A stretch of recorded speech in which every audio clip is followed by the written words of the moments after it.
Hello guys, ஒரு personal and real story உங்களுக்கு share பண்ணலான்னு நினச்சேன். ஸோ இது வந்து ஒரு 23-year-old விமன். அவங்க வந்து வெயிட் ரொம்ப அதிகமாக இருக்கனால கிளினிக்கலே அதை குறைக்கலாம் அப்படின்னு சொல்லி போயிருக்காங்க. ஸோ அங்கே வந்து உங்களுக்கு ஜெனட்டிக் மியூட்டேஷன் ரிஸ்க் ரொம்ப அதிகமாக இருக்குது. ஸோ ஏன் அப்படின்னா அவங்க ஃபேமிலியில் வந்து மெட்டர்னல் சைடு எல்லாருக்கும் மோஸ்ட்டாக விமென்ஸ்க்கு பிரெஸ்ட் கேன்சர் வந்து இருந்திருக்கு. பட் அவங்களுக்கு வந்து பிரெஸ்ட் கேன்சரோட ஜெனட்டிக் மியூட்டேஷனும் பாசிட்டிவாக இருந்திருக்கு.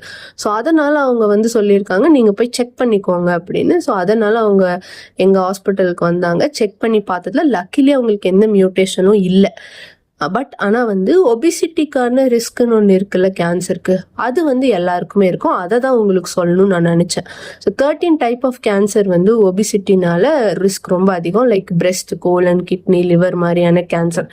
இதை நீங்கள் ஒரு 5 to 10% குறைச்சாவே இந்த ரிஸ்க்கை வந்து நீங்கள் குறைச்சிடலாம். ஸோ நம்மளோட ஃபிட்னஸ்ஸு, நம்மளோட டயட்டுக்கு நம்ம செலவழிக்கிறது எல்லாமே நம்மளோட ஹெல்த்தியர் அண்ட் லாங்கர் லைஃபுக்கு வந்து ஒரு ஸ்டெப் நீங்கள் ஃபார்வர்ட் எடுத்து வைக்கிற மாதிரி.